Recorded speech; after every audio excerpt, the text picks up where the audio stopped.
แล้วอยู่แล้วเอาขึ้นมาอีกบ่ได้เอาขึ้นมาแล้วคันทำอิฐนี่เพราะว่าคันลังมันอยู่เนาะอยู่คันทำอิฐนี่ขึ้นมาเนาะทำอิฐคันทำอิฐนี่ฆ่าแล้วทำอิฐนี่แต่คันลังอยู่ขึ้นมารอดพี่น้องโอ้โหบ่รอดแล้วคันลังอยู่แล้ว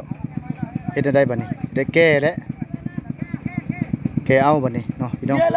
เป็นแล้วบ่รอดแล้วเป็นได้สภาพ